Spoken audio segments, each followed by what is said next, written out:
Hi, I'm Gavin Simon. Welcome to Perthshire Online TV. Well, we've had a busy week. We've been out on location again. We were invited to the MG Alba Scottish Traditional Music Awards recently, and that was held at the Perth Concert Hall. It was a great evening, and you'll catch up with some of the winners during the show. We've also hooked up with Caroline Lindsay from Tayside Police Force again, and we've got Tilia Jewellery Show. We've also been speaking with Graham Pallister, the chef from 63 Tay Street, who's been doing a lot of work with regards his activities with school and education.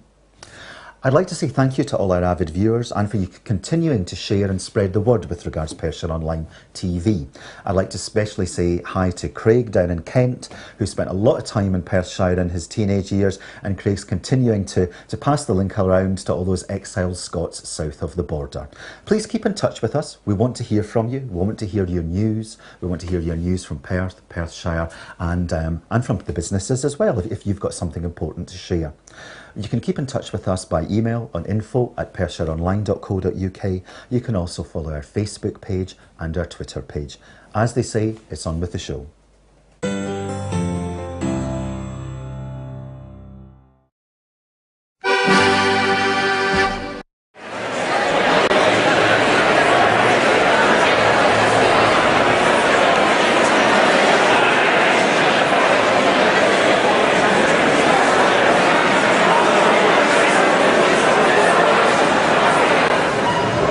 Hi, I'm Gavin Syme from Perthshire Online TV. It's Saturday the 3rd of December and we're here at Perth Concert Hall. We're here to celebrate the MG Alba Scottish Traditional Music Awards. It's a crisp evening outside, but it's a very warm atmosphere in here.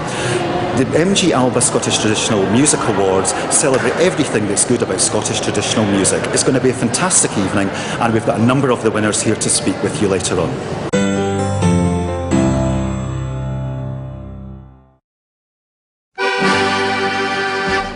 Well, we're delighted here at the concert hall to have Michelle McManus with us. Michelle, hi. Oh, lovely to see you. Lovely to meet you as well. So, how are you finding the awards this evening? Well, I love being in Perth. It's not the first time I've been in Perth, so it was a nice drive up. I did it about an hour and 20 minutes from Glasgow. Maybe I shouldn't say that out loud because I'd be a bit of speed limits. That's good going. But I've never been in this venue before. It's absolutely gorgeous. This is our concert hall. I tell you what a beautiful centrepiece in Perth, because it's just fantastic. I don't know what I was expecting, but it's really beautiful. Well, we're applying for city status next year. We're the only one in Scotland, so we're hoping this is quite a jewel in the crown for us. I'll have to tweet about that. I'll have to tweet about that. I think you should give us some support. City, that's what we're looking for. So tell me, what are you up to? Well, I've been working for BBC Alba for the last few months. I've been learning Gaelic. I'll say badly, but I've been learning Gaelic, and we've got a new show coming out Christmas night at 9 o'clock called Michelle McManus. My name is Michelle McManus. So I was invited along to the track tonight, and I have to say, so far I've been totally blown away. I mean, Barbara Dixon has just been on stage, and genuinely a jaw-dropping moment. She's just fabulous. Fantastic. Yeah. And it's a great vibe on the place as well. It's great. But it's also wonderful, I think, to celebrate traditional Scottish music, because there's so many positive vibes from Scottish music, and it's so cool at the moment to be Scottish and to be in the music industry, and it's just great to be in a room full of such talented people. Well, when you look at some of the entrants tonight, it's real contemporary kind of bands and things as well. It's not the old shortbread and tart. No, it's not your disc with a Scotty dog on the side of a cliffside. No, I hear what you're saying. No, it's nothing like that. It's contemporary. It's contemporary and also very relevant, I think, in the same breath. And just a wonderful celebration that it's all that's great about Scottish, and it's like a whiskey kicking about in there. Well, listen, I'll not hold you back. No, listen, thank you. And great luck with the channel and the internet. And good luck with the new shows. Thank you. I'll see you later on. Bye-bye. Thank you very much. Back to Michelle McManus.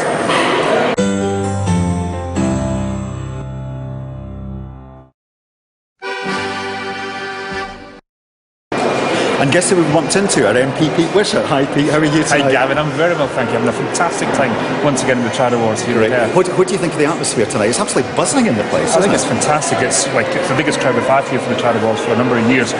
I've been a great supporter of these awards since their first inception.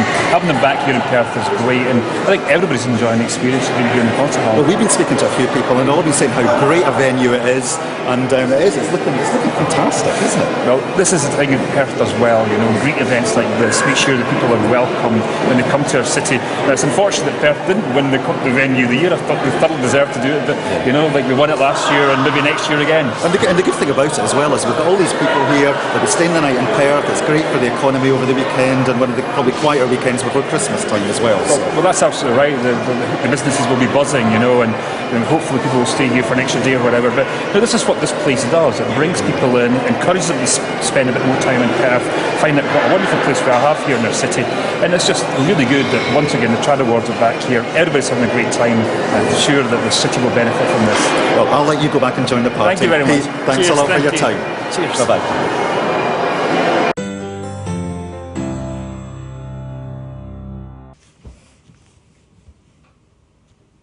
We're in the studio with Camas of Tilia, and this is the Cabernet set, and this is beautiful. What inspired you? Why is it called Cabernet? Although I think I might be able to guess. I love red wine, and when I bought these particular pearls here, they reminded me of a nice full-bodied wine. I love the colour, I love it. Wow. And there's so many different types of pearls in this necklace. I mean, there's some quite large, sort of blushed, sort of slightly peachy coloured ones. Yep. There's some smaller peachy coloured ones, and then there's these little, and they're a lovely sort of rich, plummy, really a wine shade, really. Yeah, they are. I love working in pearls because they're classic, and every woman should own some pearls, in my opinion. But you shouldn't be devoid of colour when you wear pearls, because pearls should actually accentuate what you're wearing.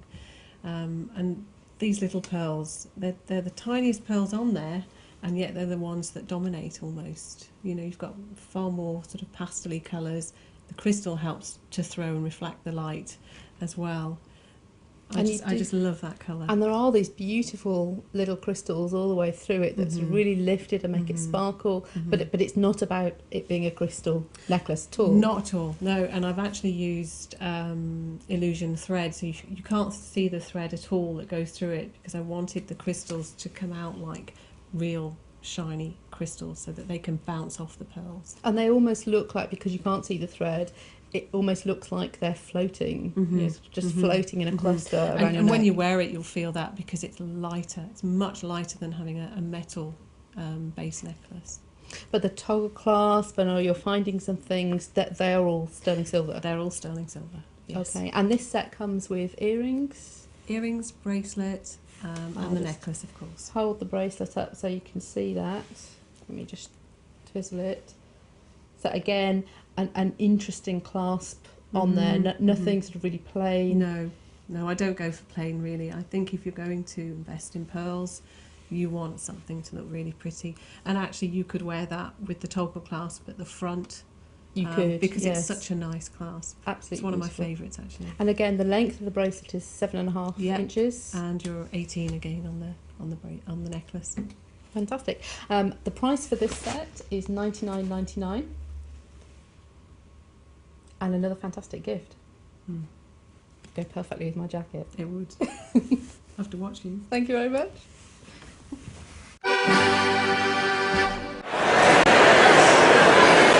Well, I'm delighted to have the lovely Doris Rugby here. Doris is from Perthshire, spent lots of your whole life in Scottish traditional music. Yes. Doris, whereabouts do you hail from in Perthshire? Give us a little bit of the background. I was born at Pickling Green, and we lived near the farm. And my dad was a Bothy ballad singer, so I've always sung since I was about 3 years old. Fantastic. We all had to do our party piece in the house. And it stayed with you all this time? It has, yes. And has that been your career as well? No, I'm a florist. You're a florist? Retired now. But yeah, music. We were very lucky in Ammanbag. We had a school of music in Ammanbag. Really? The lady who played the organ in the church, she had the school of music, and we made our own instruments, and she took the choir, and we were so lucky because our whole life revolved around that lady. And we made our own recorders out of. She went to the auctions at Love's, and she bought bamboo hall stands, and we made our own recorders out of these. Fantastic. And I still have them. Fantastic. Yeah. So tell me a little bit about House of Song, which I know you've got on later this evening till the wee small hours, I think. Yes, indeed, till at least 3 o'clock. Well, it started at Celtic Connections Festival, which runs for 18 nights in January into February, and I do the House of Song from midnight till 4 in the morning. Wow, that's good staying power. It's marvellous, and we've had all kinds of famous people come in. Beth Nielsen Chapman came into the House of Song with her whole band and sang, and all sorts of people.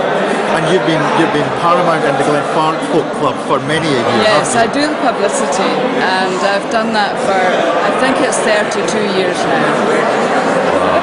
And are you still in Perthshire? Have you moved away? Or? I've moved, I got married 5 years ago and moved to Ladybank in Fife. Right, oh, not too far away. No, not at all. My mum's still in Perth and my son is in Hunting Tower. So. And you've still got your heart in Perthshire Absolutely. as well. I've actually just, Margaret Bennett, who lives at Ochtertyre, she and I have just brought out a book of Perthshire memories that we collected from old people, and memories and songs.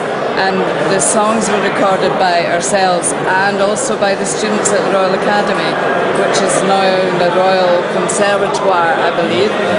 And we've done an album within the book. I've got them, but they're in a box somewhere. And we continue to collect memories and songs in Perthshire. Fantastic. Well, listen, I will let you go and get yourself prepared for House of Song. Thank you very much. A good few hours yet, because I don't think we've touched midnight yet, and you as well. Well, do come in and have a listen. I will do. We've got the best of singers coming in. I will do. Thank you. Thank you.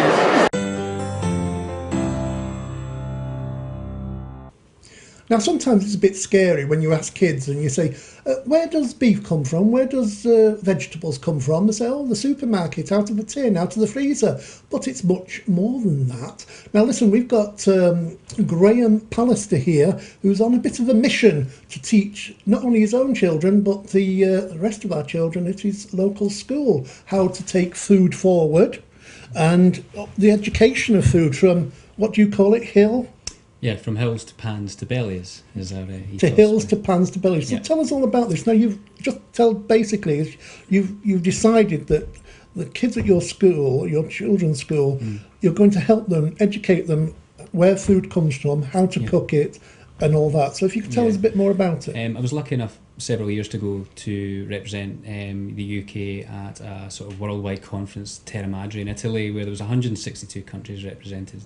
Briefly, we had a meeting on one day, and the whole organiser of the event came and spoke to us, the UK. We thought he was going to blow smoke out of us, but in actual fact he said, out of everyone, we're actually in the worst position in the world. Never mind China and Africa, it's the UK that was in the problem.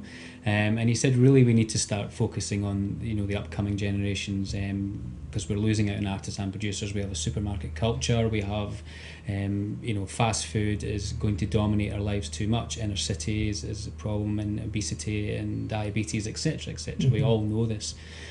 So I thought then and there, right, we need to, as chefs, get involved, because we have direct contact with food and direct contact, with the availabilities of schools, etc., to get the two together. So I thought, well, my children, my son Ethan and daughter Casey, are at Moncrief Primary School, and it was just a natural thing to go there and say, a couple of years back, I'd like to put a kitchen in your school, and I'd like to teach you the children cooking and growing. So has this project taken 2 years to open? Yeah, over 2 years.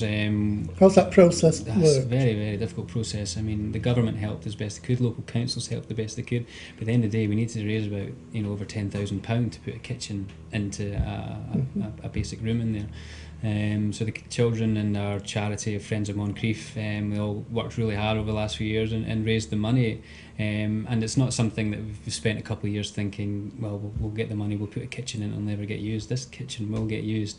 We've already grown vegetables. They're learning to grow vegetables from seed. We'll grow them, we'll harvest them, prepare them in the kitchen. So that's the whole thing.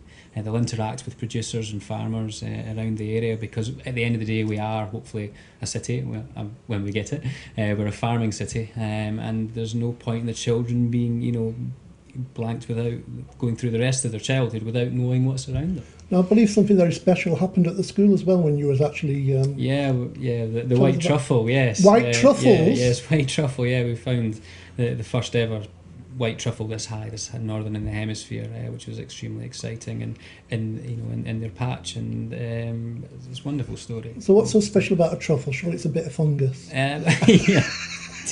Yes, it is. I'm being the devil's advocate here. Yeah, no, it's not my true feeling. It's just a bit of fungus, but it's a very rare bit of fungus, and the aroma that comes off, it's very highly sought after, very expensive, and black truffles in Scotland are not that rare. A white truffle certainly is. So it was very exciting for the children. And can you tell the difference in the taste between a white and a dark? Not so much taste. There's not really so much taste in the truffle. It's the aroma. It's the aroma. Sensory thing, and you certainly can. Yeah, you can smell it coming. Okay. So have you had the full support from parents? Yeah, parents have been fantastic. I mean, the children, whenever they've done fundraising events, the parents have been involved and asked if part of the money goes towards the kitchen, and it's been built up and running, and it's very exciting. So are you hands-on there? Obviously you can't be there all the time. No, it's because you're a busy man. Yeah, but do you train the we teachers? have the teachers are brilliant themselves. I mean, the head teachers, just so much passion around them. I mean, they've had to give up a lot of their time. They're very busy people, but despite what people say about teachers, very, very busy people, and for them to sort of take on what I want to do and believe in it and understand it has been brilliant. So we have a really well managed, well set out curriculum from primary 1 right through to primary 7. So they take what they've learned over the last 7 years and take that to the high school. And continue, because now the high schools, the last few years, Perth High School, for instance, have been doing incredible cooking. Yeah. And it's not like HE when we were younger. Oh gosh, remember when we were younger? Traffic light sandwiches. I remember I wanted to be a chef, and I was. It was only girls allowed in the cooking section, and we went in there, and it was the upside down pineapple cake and all that kind of thing. Yeah. So it was. I've been there, done that, and obviously, I mean, I'm on the generous proportion side, but a lot of that comes from my family. My family had huge portions, and that's been hereditary. That's why I've always been fat, because I believe from a child I was given too much of the wrong food. Right. You're getting children now and educating them at the right time, so hopefully we should have a healthier generation coming through. That's what we need to happen. We know the focused health problems we have in Scotland, and we should be able to shake ourselves out of this. We're not silly. Which is also going to have a knock-on effect to the health. Cost of the health. Absolutely. So it's going to be less of a drain on the health service, etc., etc. What the children will hopefully take away from their years is a relationship with food. This is really important, that they understand and get the passion behind eating, and how that benefits them, and what's good about it, what's bad about it, and take that home. And then all of a sudden, a little bit of pressure as they grow over with their children, home cooking, sitting down together as a family, even if it's just once or twice a week, is socially brilliant for Scotland. But there's nothing you can beat than coming home and getting that smell of home cooking. Honestly, when it's just fantastic. You can remember the smell of soup opening and cold.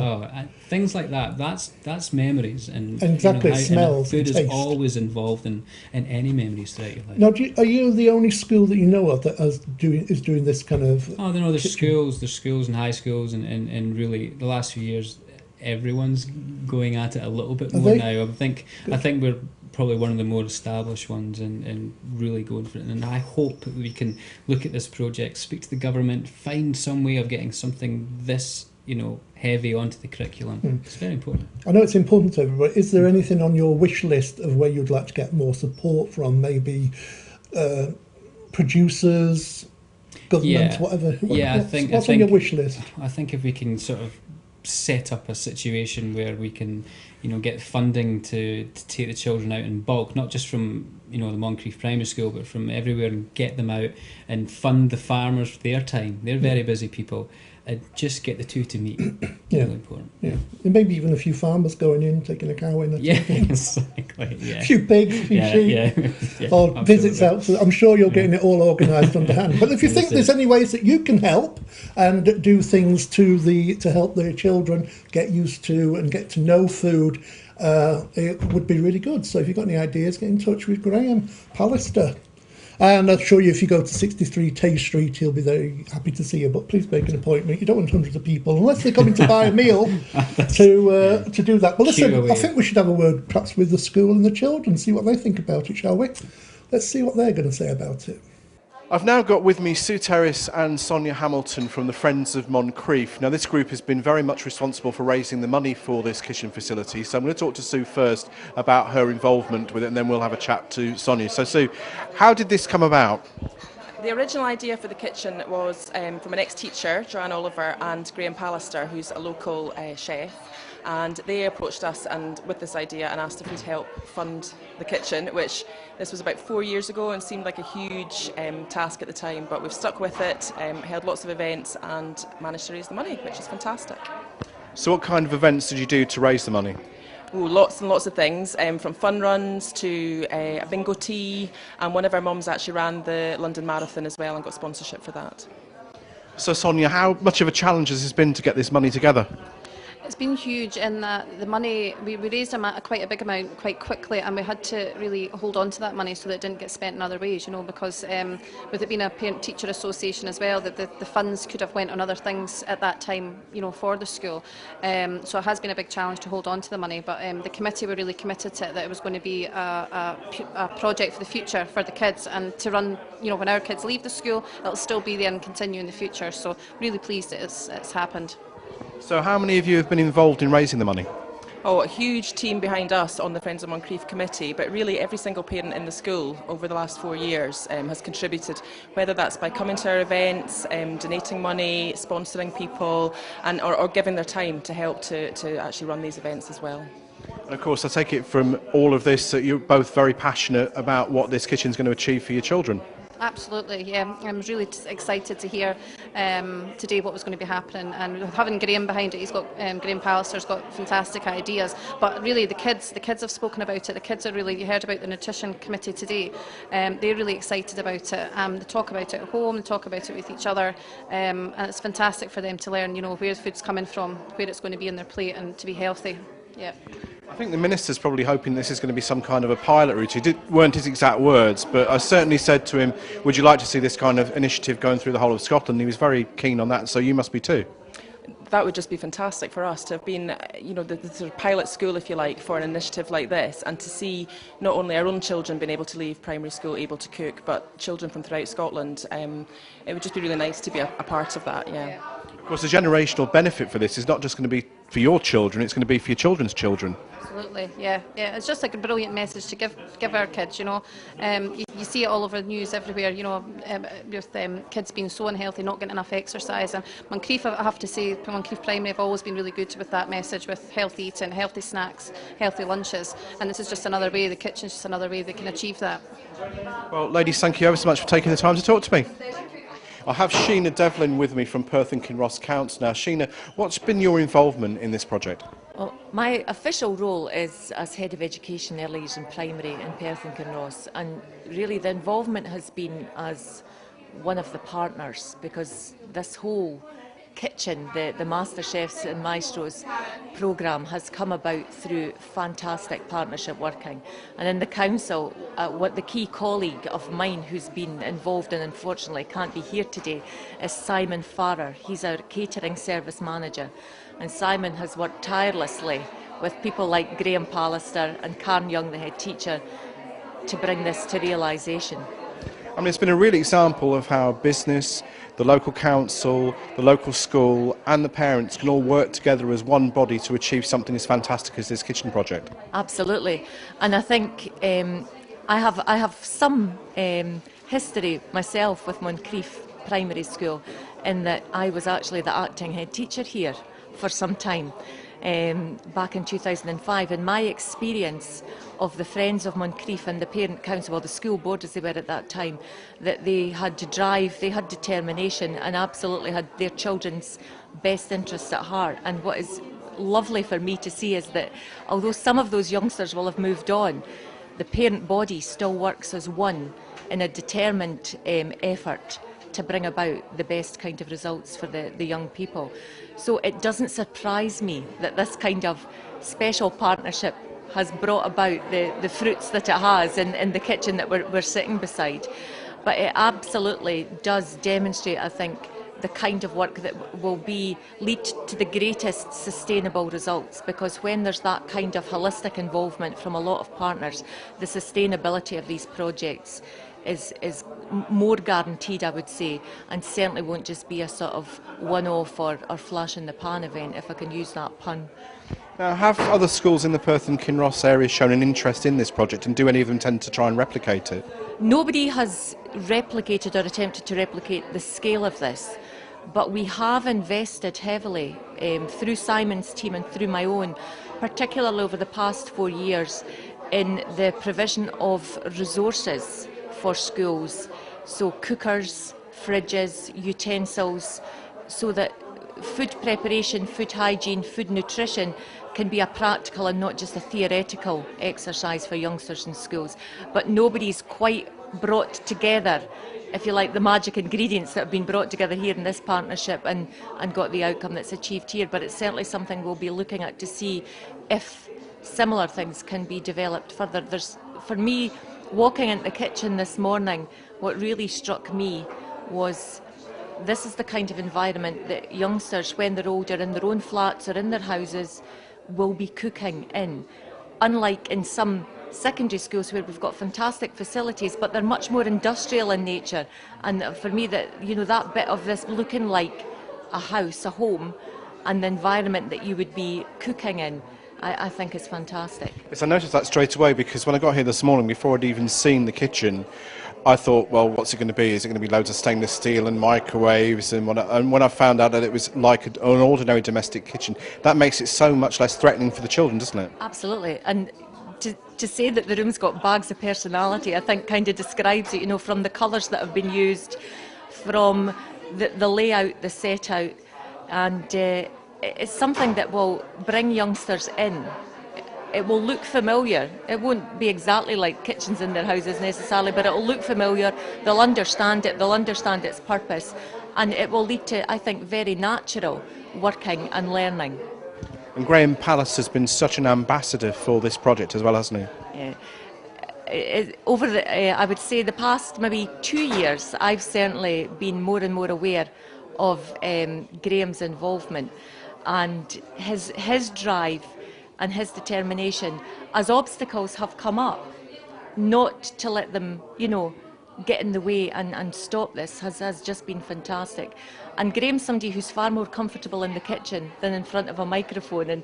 But today he's come along and just, continues to endorse this. And actually the point that he and I were talking about was, whilst this marks the end of a particular phase of this work, it's really only the beginning, and the bit that's going to happen next is really the bit that's most exciting.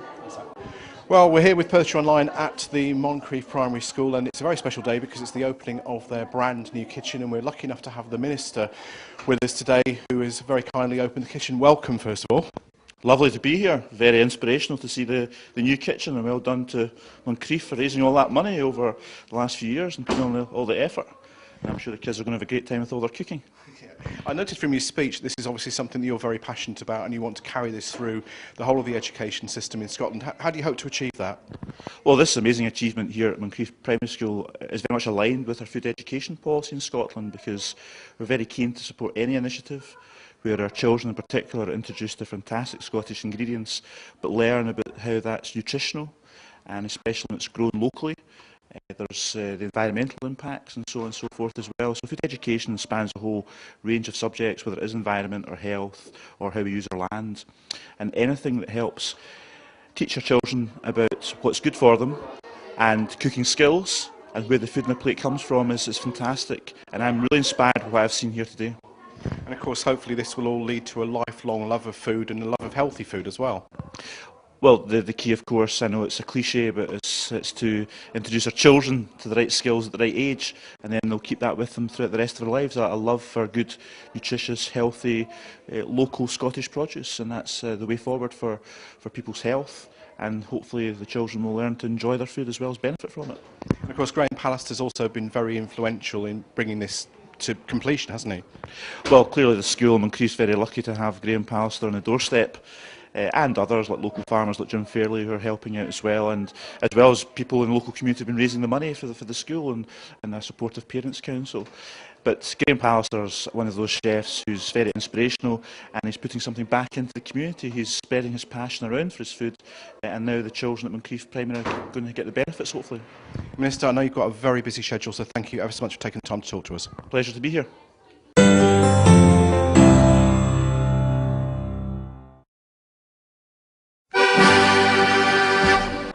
And now we've got Alan Cunningham here, who won Best Venue of the Year. of the year, yes. Alan, introduce yourself and what's your venue? We're the Ben Nevis in Glasgow, you know, a small footprint of traditional music in Glasgow, which is a place that people think is not traditional, but in fact it really is. What we mix very, very well is music and the water of life, a little dram or two. Now, I'd heard that. I looked at your website and it said one of the great things about the Ben Nevis was it had a huge selection of whiskies. We have a wall of whiskies. Let me tell you, the wall is as big as any wall could be. And, you know, you can come and sample everything that you like and some you've never found before. But we'll always make it correct for you. And whereabouts are you located in Glasgow? We're in Argyll Street, you know, a little bit to the left of the city centre, 1147 Argyll Street, Glasgow G38TB, if you want to do it in your little iPad thing. And what do you think of Perth? Is this your first time here? Or No, I come here occasionally. This is my 5th time